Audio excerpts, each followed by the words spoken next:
Hello, my friends, and welcome to Quartet. Nice to have you with us here on a rainy, overcast day in West Virginia. We're on the tail end of the residuals of this hurricane. Nice to have all of you of our panel here today. Penny Kelly, welcome. Hi, welcome. It's good to be here. Hi, Kingsley. Hi, Gregg. I'm glad to be back. And Gregg Braden, how are you, my friend? I am beyond epic. Kingsley, nice to see you. Yeah, hi, John, Penny, Gregg, good to be back. I was in Spain last time, so I was away. I come to you from the middle of England. It's been very wet here, a lot of rain. In fact, the sheep have been swimming outside in the field. So yeah, it's the Swimming sheep. Yeah. Well, the sheep have been doing the doggy paddle, which is quite ironic, really. But anyway, good to be back with you. We're coming to you from Berkeley Springs, West Virginia, here by the home of the Arlington Institute.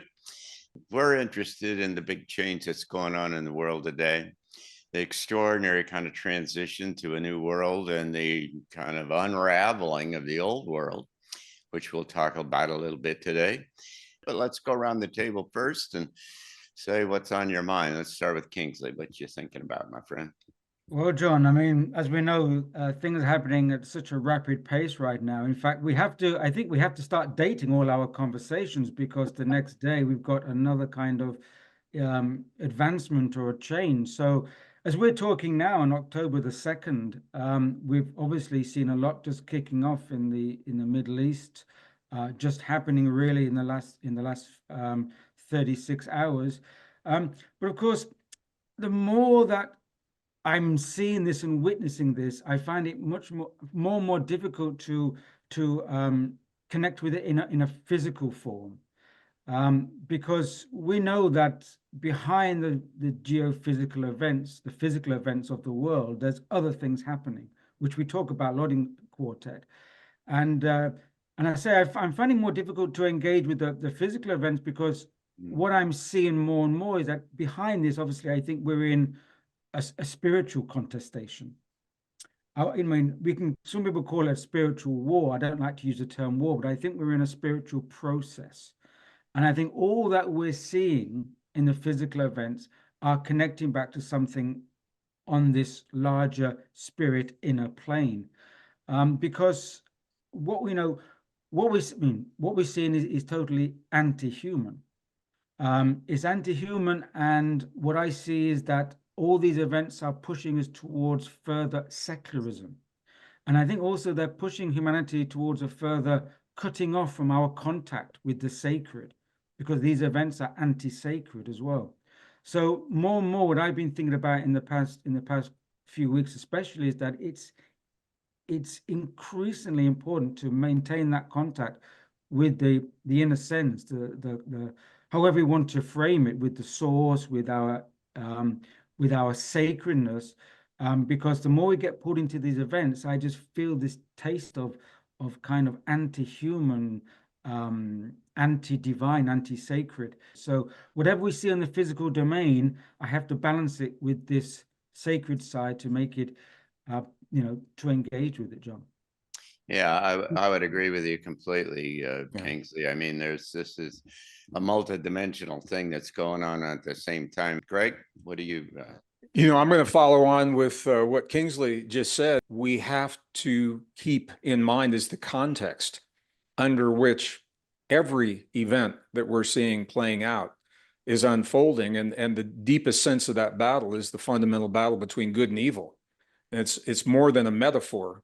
It is now kinetic, psychological, physiological, emotional, mental.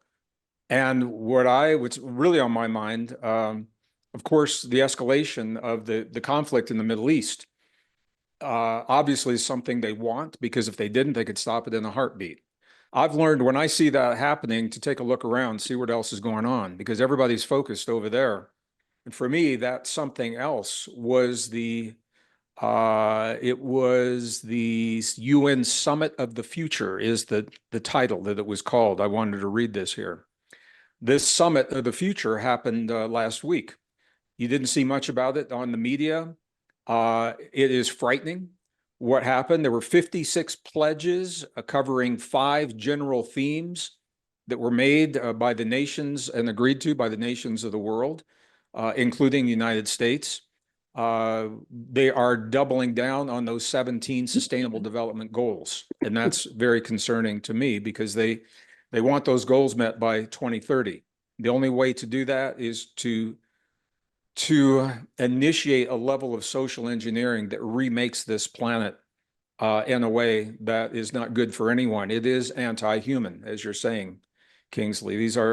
We have to say these policies are not good for us. So I've been watching this very closely, and they're not even trying to hide it anymore. These anti-human forces, and I think a perfect example of this, John Kerry came out in an interview, and he was talking about the problems of being able to meet these goals. And he said and this is a quote, he said the biggest problem, he said the First Amendment stands as a major block, that is his quote, to sharing information, meaning that the freedom to share information that may counter the narrative that's being proposed, he sees as the biggest problem, and they're pushing back on the First Amendment now. So you're seeing people arrested in the UK for speaking out on Facebook. You're seeing this administration is proposing doing something similar here in the US and with the tech companies. So these things have been on my mind. They've really stood out as examples of the underlying battle that Kingsley alluded to and that we're talking about now. And I'm just going to say once again, Kingsley, I don't think it's a battle that we win by engaging on the level that it's happening. I think we have the opportunity to triumph by living the best version of our humanness that they are attempting to deny through these policies. And I'll just stop right there. Yeah, thank you very much. By the way, the comment that John Kerry made was in the context of being able to govern. And he was essentially saying that governments can't govern if the people have free Exactly. freedom to say whatever they want to say. That's what I mean. They're not trying to hide it anymore. I mean, that was, he was at this was a panel at the WEF a couple of weeks ago is when he said this. Yeah, saw that. Penny Kelly, what do you think? Oh my, in preparation for this, I thought I'm going to make a list of all the things that are really bothering me. So I started the list. I ended up with like 43 crises ongoing, and I didn't even finish the list. And I don't know how people are going to deal with all of that, but that destruction by Hurricane Helene, of all places in, North Carolina, South Carolina, Tennessee, probably a little bit of West Virginia and Virginia. That says to me, okay, people, get ready. They're getting, the grid is down in that entire Southeast section. People are, my students have been writing to say, this is what we're experiencing. No food, no water, no gasoline, no heat, no electricity. Can't get down the driveway because there's a tree over the driveway. Don't have a chainsaw, don't have anything. I just think that sector of the country has pretty much been taken out for all intents and purposes until long after the election. And so what I see is there's some serious attempts now. We're going to sit on your neck just like we sat on George Floyd's or pretended to. And we're going to shut you up. And I think that's what worries me. What's been on my mind is this coming anger and revolution that I see heading our way. And that does bother me. It's like, oh man. So well, it's going to get worse before it gets better, I think. And I think it's interesting. It was many months ago that there was a ship that took out a bridge in Baltimore, shutting down all the major economic of the upper East Coast, New England. And now you've got a storm that parks itself, literally goes over and parks itself on top of the the only high-grade silica mine in the country that supplies all of the basis for all microprocessors and other kind of chips, and essentially wiped out the whole thing. That's called weather warfare, as far as I'm concerned. And so there will be time for more of these kinds of things, almost certainly, as we go forward in the next month or so. So we're up to our topic of today, and our topic of today is essentially, can human nature change? Now, this is a really deep and fundamental and important idea and question, because what we're doing is we're moving ourselves into a new space that, on all intents and purposes, is revolutionary, right? That it's going to be really different than it's been in the past. That's what we've committed ourselves to here, is that there's something that's really extraordinary that's happening, that is going to generate a new world that operates on a whole new set of principles, not only kind of from a human point of view, but then the derivative institutions that come out of the way humans kind of organize themselves and build things. You've got to ask yourself, are we going to get more of the same out of that? Is this going to be just the same kind of stuff, just repackaged in a different way, working the edges of the box, but never get out of the box? This is really kind of a basic, if you're going to have a new world, is it going to be a new world, or is it going to be just a kind of a derivative or a function of the old world? Is it the same old stuff, just repackaged? Another kind of tie a bow around the old stuff, or is it new? I mean, this comes up all the time in terms of the analysis of the usual kind of pundits and things. Martin Armstrong, I was reading something from him a couple of days ago, and Armstrong says they always do this. That's always going to be the same. Human nature doesn't change. Well, does it or doesn't it? I mean, if we're going to get a new world, does human nature going to change or not? And if so, how does it change? And what is that going to be about? And how does that work?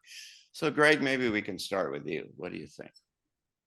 Well, I love this question, John. And when I received this from your office, what I saw were two questions. Can human nature change, and does human nature change?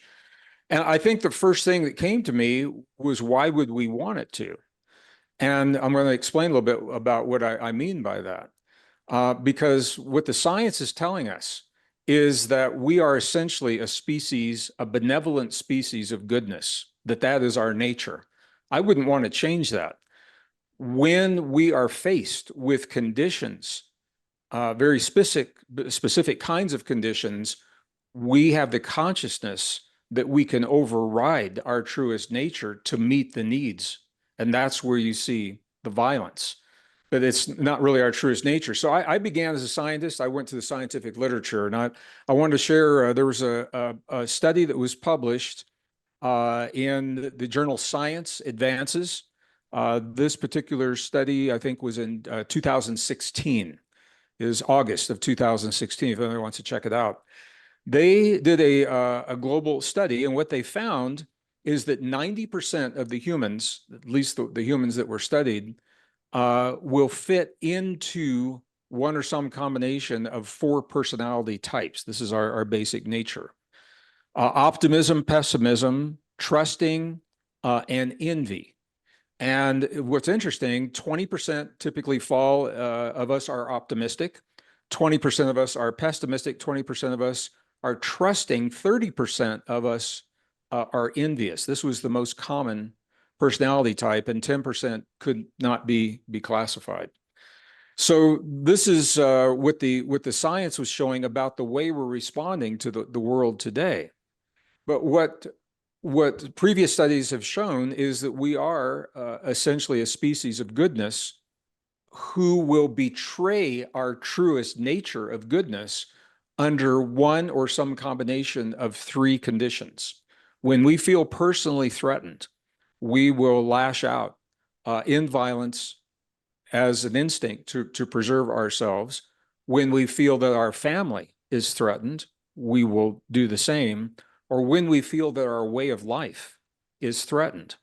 And if you look at the events unfolding in the world today, and where the suffering, where the hurt, where the violence and the conflict is, arguably all three of those are playing out. So when I say I don't know that I would want to change our truest nature of goodness and benevolence, what I think we have the opportunity to do is change the conditions of the world that we live in. There's some really interesting case studies. I want to share just a couple of examples of human goodness, because we know that survival is one of our basic instincts. But how deep does that survival instinct go? Well, one of the studies, I wrote about this in a book a couple of years ago, 2008. This was in Iraq, I believe. It was Private First Class Ross McGinnis. This made national news when this happened because it was so profound. He was in a tank, in the neck of the tank, and he had four colleagues, of his buddies that were inside the tank underneath him. And an insurgent came and lobbed a grenade into the tank. They couldn't get out in time. He threw his body on that grenade to absorb the impact of the shrapnel and the blast, and saved the other four that were in there. Obviously, he didn't survive that, but he did it without thinking about it. And we all hear things like this. If survival was the deepest instinct, he could have gotten himself out and saved himself. He could have done that and sacrificed the other four. But something in him automatically, within just fractions of seconds, he threw his body on that grenade to save those others, those other four people. There's another example, 2007, on November 8th, 2007, Vern Newell, who is a resident, I think it was in South Texas, his house caught on fire. He had 10 dogs in that house. And the fire department came, they took he and his family out, and they said those dogs are lost. And he said there's no way. He ran back and forth into the fire, risking his own life until every one of those 10 dogs was saved. He said because that was his family, risking his own life to do that. So there's something in us. When the floods were happening in Eastern Europe, in Prague, the zoos were being flooded, animals were dying, and there were people that risked their lives to free the elephants and to free the elephants and some of the other animals. And some of them did die in that. They were swept away in the flood, trying to save the lives of others. So I know we hear stories like this. These are examples of our underlying goodness. And I think if we can create, we're going to build a new world. Let's build a new world that creates the conditions that nourish our truest nature, that nourish our benevolence and our goodness. We can always resort to the violence when we need to protect ourselves, but not have a new society based upon that and have the violence as an industry that feeds the society. It's a very, very different way of thinking. But I think we have to look at that and say, what is it within us that, without giving it a second thought, will sacrifice ourselves to save another human or another organism, another form of life? Very nice and nicely said. My only question is, how do we get politicians to think in those kinds of terms? We fire them and we start over. Penny Kelly, what do you think? A couple of things. You know, the basic nature of humans. Let me back up a step. About a week ago, I was reading something. I can't even remember what it was. And it was something archaeological, because I'm always fascinated by the past. And somebody found some kind of artifact, and they were making all of these incredibly logical assumptions and suppositions about what that was for. And it happened to be a group or people that I had tuned into many times and just picked up information. They had an entirely different system. They were matriarchal. They were much more intuitive. They were feeling like they were part of the system, and they were responsible for what happened to everything. And when I say everything, I mean every tree, every bird, every animal, everything. And that was the way that they lived. And whatever this thing was that they found, they were this was used for war. And I'm like, oh, brother. So what people don't understand is that we have this incredible thing called consciousness, and we can use it in any way we want. And it appears that our nature changes, but it really doesn't. It's just the behavior. The basic nature of the human is a bunch of frequencies in a very well organized matrix. And those frequencies are consciousness. So when you have, I've often, Gregg brought up the 30% of us are envious. I have often thought that the mirror neurons in the brain are really the piece of our, what would I call it? The piece of us that recognizes, I am that person. I am that dog. I am those other 4 guys in the tank. And I wouldn't want that to happen to me. And so I'm going to make sure it doesn't happen. And that's really those mirror neurons are not envious. That's a mistranslation. It's we want what the others have. That is the mechanism by which we move into a higher state of civilization. Let's all move up. What has happened in our world? We have degenerated into a handful of people make all the money, make all the decisions, and they have really set up the structure that people fell for, that has made them like little children, powerless, don't really know what's going on, and don't feel like they can have a say. And so they don't use that amazing consciousness they have. So when we talk about can human nature change, yes, the expression of that can change, but the basic nature is exactly what Gregg said. We are lovers. We are wonderful people. And I wouldn't want to give that up. I don't think that we need to. I think we're moving into a test of which way do we want to go. And as we follow the steps in front of us, we're going to see the test play out day after day. And, we'll see down the road. Maybe Quartet can gather in 10 years and say, well, how'd we do? I want to hear what Kingsley has to say. All right. Kingsley, what do you think? Thanks, everyone. And thanks, Gregg and Penny. And I'm coming from a slightly different angle, but I also, touch upon what you've both touched upon, the idea of the essential human nature and the idea of how consciousness connects and in the context of the human nature. I mean, the question is, what is human nature? Because there is an essential part of the human condition, human nature, which Gregg touched upon. And then there are other influences that influence how we express our understanding of our nature. And I think a lot of the world situations that humanity's been through is how we've expressed ourselves or responded to events. Yeah. And events can be a smaller event, or they can be an evolutionary event. And I think according to the context of the event, there's going to be a different impact and pressure on human nature. So to say, can human nature change? I would answer crudely, yes, but not the essential human nature. It's the expression of human nature. So I think there's two different sides. And often what these studies of human nature that Gregg touched upon about, are we jealous? Are we pessimistic? And all this, often a lot of that gets expressed through what's called the secondary self, which is our kind of personality or our conditioned self, which comes on top of our essential self. Yeah. So if the essential self doesn't come through, or people find it difficult to express the essential self, then they act through the secondary self.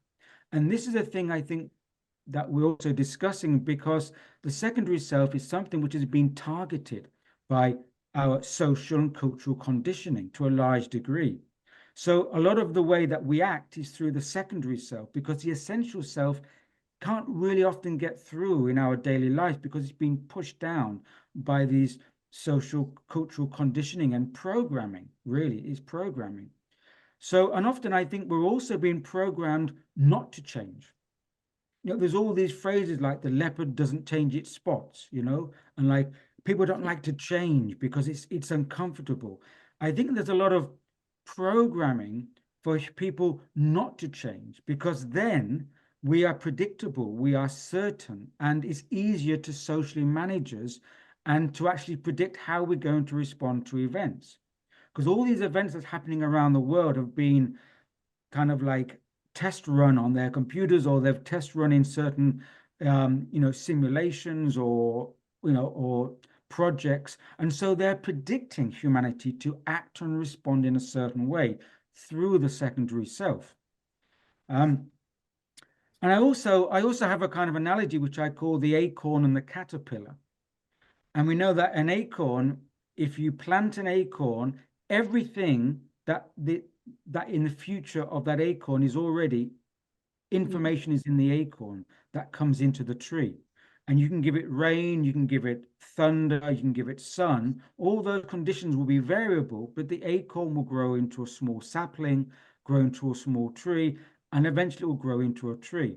Everything is programmed into it in its destiny. And the conditions can be extreme, but generally it'll get to where it's going. But it'll be gradual, it'll take time, and it's predictable. And that's generally how maybe humanity or our species have been looked at, that we go through a kind of change gradual, which is understandable over time.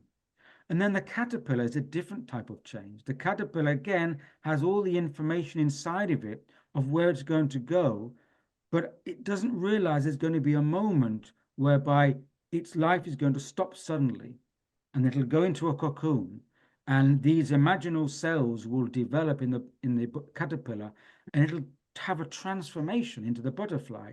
Now, that's a radical transformation, which in the life of the caterpillar happens virtually overnight. So I think also there's an element in human nature that some people under certain stresses and evolutionary conditions or evolutionary interventions can have this transformation. Now, John, one of your questions was, will all people respond at the same in the same way to this change? And my answer is no, not all people will respond in the same way. Some people will develop like the acorn, and they'll just continue on a slow, gradual unfolding without any radical change. But some people, given certain evolutionary stresses, will have the capacity or will be triggered to have a sudden change. But that'll be happening through their secondary self. Or I think the innate goodness of the human condition, which Gregg so aptly put, that's there. I think that's part of the contact through the essential self with the incarnation of the spirit or soul. That's a contact there which is innately good, innately wants this kind of development. But of course, there's conditions which affect the secondary self. So will this world go through that shift? I think yes. I think we're in a momentum which is like the caterpillar to butterfly momentum. It's an evolutionary kind of time that we're going through. So the context of the impacts are different. We're not just going through this kind of gradual thing. We're going through these great impacts. And I think I've said it before, the phrase, does the philosophy of the fish help it to be an amphibian? When you get to that stage where you're going through a kind of momentous leap, the philosophy that we had before in our secondary self can't comprehend where it's going. Just as if the caterpillar can't comprehend where it's going as a butterfly. So we can't really comprehend where we're going. So I think part of this change on our nature, not the essential self, but on our secondary self, our manifested nature, is going to come through these impacts and these interventions. And I think a lot of it will be energetic interventions.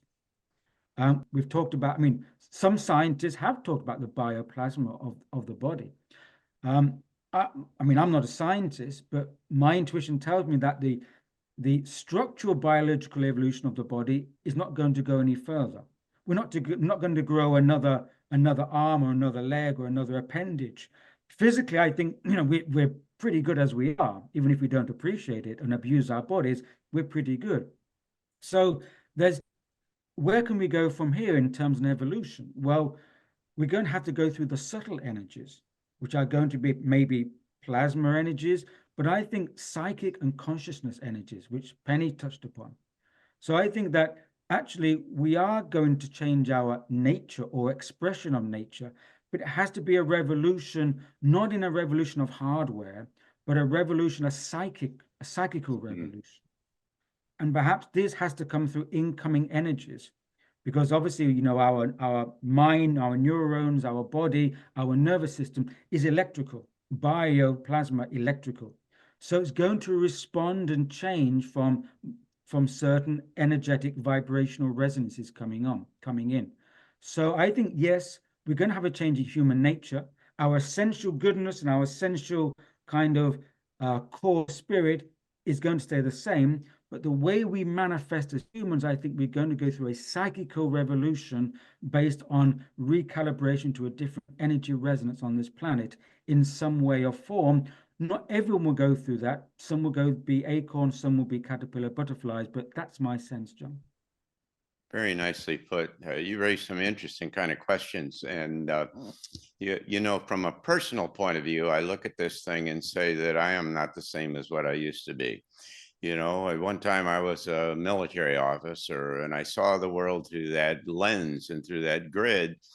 And certainly at some level I was benevolent and loving, but in terms of, you know, the way I thought that the world worked and the function of government and country and all of those kinds of things was really quite fundamentally different than I look at it now. And so I have changed. And in the same way, as I said earlier, that we're moving into a new space, and the new space demands, by definition, we think differently. We do not do the same things we've done in the past. Now, maybe the underlying kernel of who we are is the same, but as a number of you have suggested, is that there are these layers of insulation, encumbrances, whatever you want to call them, that have to get peeled away and so the question is, how does that happen?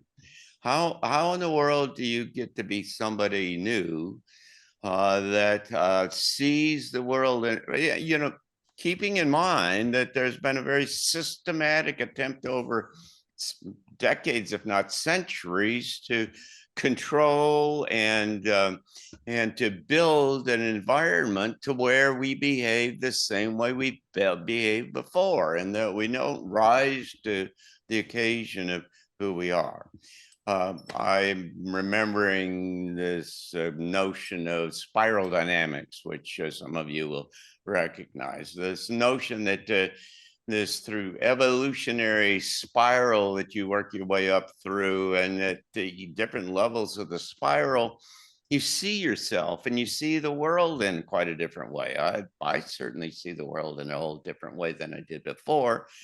And so the question again comes back to, if in a short period of time you're going to have a large scale kind of change. I mean, and again, Kingsley, thank you for mentioning the fact of the energy, waves of energy out of the center of the galaxy coming and perhaps influencing all of this, because there could be these exogenous things that have not been, you know, a part of the equation in the past. And so there's something here that needs to happen, that ought to happen, that that changes the whole equation when you think about the future, about how it might behave and how humans might respond. And, you know, what's the animating kind of set of structures and ideas and values that show up, because it needs to be different than that.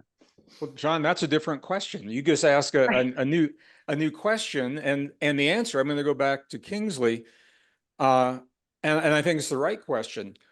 The catalyst, well, I think it's less of an evolution and more of a remembering of the deep truth of who we are. The science tells us that our biology appeared relatively suddenly on this earth realm about 200,000-ish years ago, 250,000 years ago. And the forensic DNA now tells us that we have not changed genetically. Our genome has not evolved. It's the expression of what that genome is capable of. And I think we're only beginning to scratch the surface. So I think what Kingsley is talking about is our ability to access and express our potential that has been with us from the very beginning. And the effort to prevent us from doing that is what we call evil. Evil is what wants to keep us feeling small, victims, powerless, and in fear. So, John, I think the catalyst is already underway. The catalyst to help us to remember is when we lose everything that we've ever loved or held dear in terms of structures and society. When those break and we see that we have been lied to for centuries, when we see that we're the product of generations of manipulation and there's nothing left to fall back upon. Science is crumbling, religion is crumbling, self-help, the New Age movement deceived many people and actually did them a disservice. When all of those things fail, all that's left is us. And this is where, Kingsley, I love the analogies you gave, because it's conversations like this that are the imaginal cells in the soup of our consciousness. And we're not alone. This conversation is happening with other people in many places in different ways around the world. And we need to have these ideas. Not that everything we're saying is 100% right on, but the theme of the idea says that we're not what we've been told, and we're more than we've been led to believe, and we are awakening to that potential. So, John, I think the catalyst that you're asking about is the loss that we're all experiencing now of the structures that we thought we understood, that we believed we came to master, and that we've built our lives upon. The financial structure, the economic structure certainly are big parts of that right now. When you see gold go to $2,700 an ounce, we're very close to that right now, higher than it's ever been. That is only happening because the economic system is in such poor shape. And the financial system, the banking system is buckling.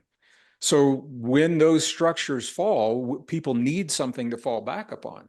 And I think the value of these kinds of conversations is for us to say, don't be afraid. Let those systems buckle and collapse and come back to yourself and the truth of what you have always been. Whether you know it consciously, you will remember it. And I think it's human nature to go back to our goodness, to our benevolence. And I think that's what we're looking at. I have to interject something here.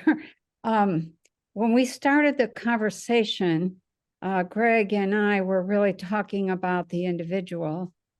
And John, you brought up the question that seems to be hiding under, can human nature change? And then your comments after that were, yeah, but how do we get the whole thing to change? So we move from individual perspective to now a civilizational perspective. And I think, the civilizations don't always behave like Kingsley's beautiful caterpillar and acorn examples. But because I have experienced Kundalini, I know that the nature of the human, the basic nature, can be greatly enhanced in a flash.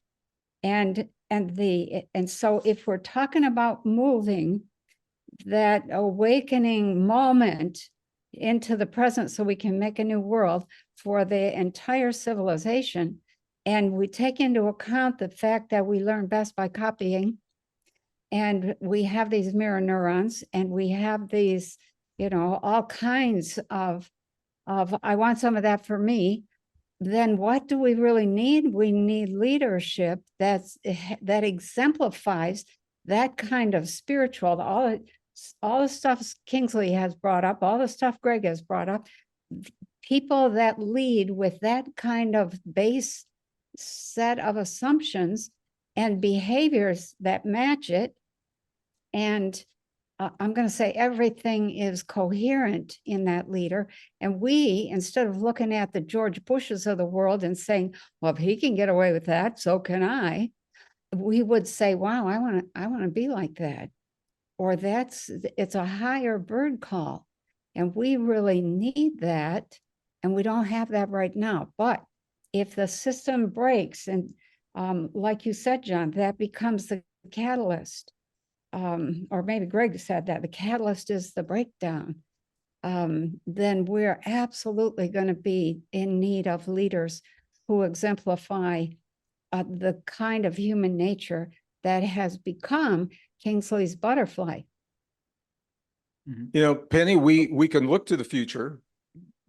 Oh, yeah, we can look to the future, but we have examples in the past as well. And one of those, a mystery right in the United States, Chaco Canyon, New Mexico, a mysterious culture. They had advanced mathematics, architecture, agriculture, cosmology. They understood cosmological features that scientists argued against until they were proven with lasers in the 1970s. The mystery is no evidence of war, no weapons were ever found. They did not need weapons to sustain this civilization for hundreds of years, and then they mysteriously disappeared, and no one could ever reproduce what they have done in the past. But those are the kinds I think we have had imaginal cells of civilizations that have been with us that we can learn from today. Right. And that, go ahead, Kingsley. Thanks. I mean, obviously, I use that as a kind of analogy, imaginal cells. I think what you're talking about, Gregg, I mean, when we talk about past, we obviously use in our present day language. I think you're right, but the past is also the present, because I think we're going through these cyclical or spiral kind of revolutions, and so it's not like obviously linear. I think we're experiencing now, we're going through a transition whereby we may also pass this transition and hopefully and not break down like other civilizations had. So so perhaps we're going through a similar kind of experience in the human journey that other civilizations have had. And I mean, you're right, Penny, you're talking about the specifics of leaders and human nature here. You may have realized I tend to look at the bigger picture more than the micro. I love that. which tends to be my kind of my perspective. I mean, I think my sense is that we're going to experience a change of context for the human species, which is going to be triggering. And I think, to use an analogy of the television, the broadcast is changing. So we're going to have to tune in to a new broadcast. Now, some scientists are saying, DNA is a fractal antenna that picks up the electromagnetic spectrum. So if the DNA is an antenna and the energetic environment is changing, the broadcast is changing, we're going to be tuning in to a new broadcast. Now, let's look at this as a hypothesis. If change is coming, our context is changing, and you cannot hold it back, because this is a kind of an event that's been on the horizon. It's coming. Energetic contextual change is coming. Now, if there's let's say, certain groups or powers on the planet that know this change is coming to humanity, and they know that they don't have the capacity to hold back, then what can they do? If they can't change the broadcast, they can block our capacity to receive the broadcast. And so if you look at this, what I call this technological terraforming of the planet, where you've got all these satellites, Starlink all around the planet, they're changing they're trying to, or it's like a Faraday cage, really, isn't it? They're trying to put a Faraday cage around the planet with all these, all the 5G and all the technological new wavelengths and satellites. Maybe, hypothetically speaking, in this hypothesis, that's an attempt to isolate this planet, to stop humanity receiving some kind of broadcast shift or change that's coming. Will they be successful? Well, because I'm an evolutionary optimist, no. But you may have some contestations or struggle between the incoming broadcast and us trying to receive it in this manipulated environment context that we're experiencing right now. Yeah, let me add just kind of another angle to this to kind of provide a little yeast for this conversation. I did a transition talk here in Berkeley Springs here a couple of weeks ago, and one of the things that I talked about was the kind of the derivative information that I gained from reading some Barbara Marciniak books and what the Pleiadians presumably talk about and what's happened in our past. And what they say is that we were originally, as human beings, designed with 12 strands of DNA, and that the overseers, the overlords who ran the planet at the time, watched that happen for a while and said, these guys are going to get so smart so fast that they're going to be a threat to us. And so they did genetic engineering and disconnected 10 strands of the DNA. So we have 2, but the other 10 are still existent within us. And that the dynamic that's happening right there, the energetic dynamic, is that there's this waves of energy that we are transiting and that are coming from the center of the galaxy that are, in fact, stitching together those 10 strands of DNA. And that out of that process comes this new human that's got a panoply of different characteristics and capabilities that'll be able to do all kinds of things and certainly would see the world in a different way. Well, that would generate a new human. That would generate a situation where you would see yourselves, and certainly as a function of the capabilities that a large number of people would have, you'd be able to, you wouldn't see the world in the same kind of way. Well, there's any number of those, I don't know. There certainly are other kind of variations or possibilities along that line that are exogenous, that are coming in from the outside and that are not just an extension of where we've been and who we have been. Let me just add a little bit of info to that. An interview that Dr. Lauren Moray did about 8 years ago. I don't know if you may have seen it, but she was talking about the, I think it's called Ancient Bloodlines, Contemporary Power. In that she said, the Russians have done tremendous amount of really good research. And what they said was 14,000 years ago, there was a massive mutation in the human DNA. And she didn't say, where that came from, but I wondered if that's the actual DNA change that was happening. But the result of that was that there was a form of what she called extreme, or what the Russians called extreme albinoism, and it resulted in red hair, green eyes, and very, very white, thin skin. And those people couldn't handle being in the desert. These were the Persians. And so they moved first up into Europe, Eastern Europe and Italy. And then from there, still seeking to have a cooler climate with less sun, they moved to Ireland. And that's where the red hair, green eyes come from, in Ireland. And they have different blood, different Rh factor blood kind of thing. So long story short, I think there have been DNA changes, and that has changed some of what we're capable of, for better or for worse. But I know that consciousness can be used to develop whatever is missing, whatever got turned off can be turned back on. Why don't we have permission to do that? Why don't our schools teach that? I've got a million why questions, but that's something that if we want to change our basic nature, we have to use our tools, and consciousness is the main tool. John, I thank you, Penny, and I was going to mention something about the albinoism. You did a beautiful job, so now I don't have to. John, I haven't talked to Barbara Marciniak recently. We used to tour in some of the conferences together, and we used to talk about this. There was some conversation there. There's the metaphor, and then there's the physical reality as to whether or not we physically had 12 strands of DNA.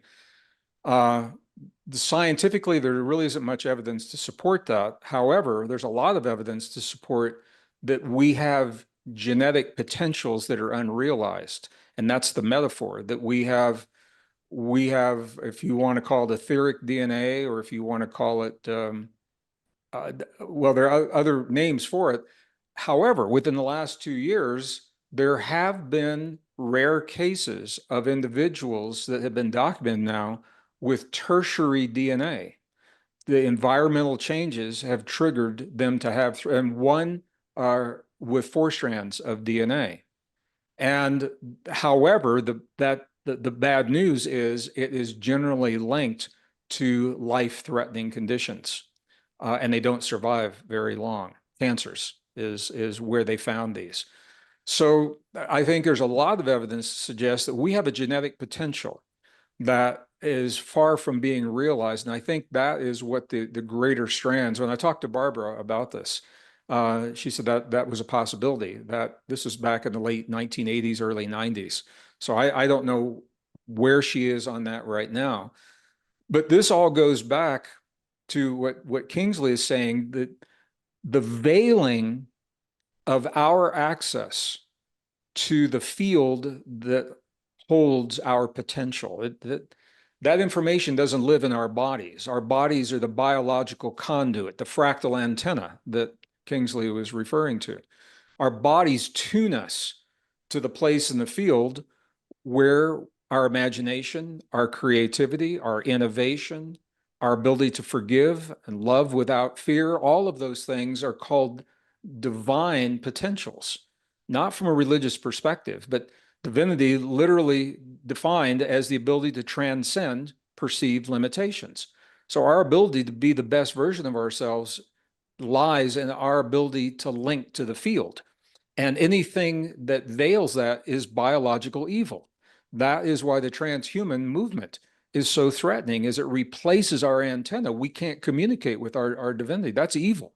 So it's not just little red devils dancing on a stage, you know, it's the ability of us preventing us from sharing ideas and information. That is a form of evil. And so evil is playing out in ways that we're not conditioned to think about. And I think this is the world, the new world we're talking about, is where we embody these beautiful, awesome potentials in our everyday lives, so that they're not something extraordinary. Now they're ordinary, because that's the way that we're designed to express those potentials. And I think that awakening those potentials in the DNA, and we had do a whole program on what those potentials are, but there's a lot of science now looking at the human body from an IT perspective. And from that perspective, they can see where those realizations or where those potentials can be realized, and also the pathway to get there. Yeah. Mhm. Yeah, realizing those potentials is at the core of all of this, and that's the essence of my question. Yeah. Is that how in the world do you unpack these kind of possibilities going forward? Kingsley, did you have something you wanted to say? Well, coming off the back of Gregg, you mentioned evil, and I think it's important to mention this presence, because as you said, evil, or anything that we call evil, is something which disconnects the human being from their rightful contact with the sacred and their rightful, kind of development. And yes, these forces are in play. And also, we can actually, there's a possibility to consider these forces as perhaps necessary in another way, because if we're going through a bottleneck and we as a species don't know our true potential yet, we can consider it, we have intuition, but we haven't really tasted it, so we're not sure. It's like the little child at the side of a pool, not sure whether to dip the toe in the water, and sometimes a parent thinks, come on, put your toe in the water, it's a lovely warm water, and the little child, and maybe if the parent's a bit naughty, they'll push the child in. I'm not advocating that for a parent, but what I mean is sometimes a child may need a shock to push it forward in a way that it hasn't experienced.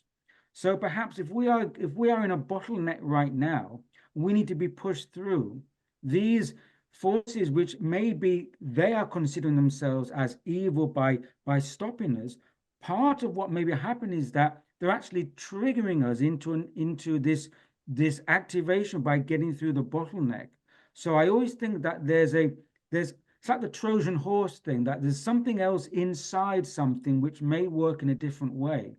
So actually, things which oppose us may actually also be working with us in ways we can't suspect. And I think that may be the case to some degree now.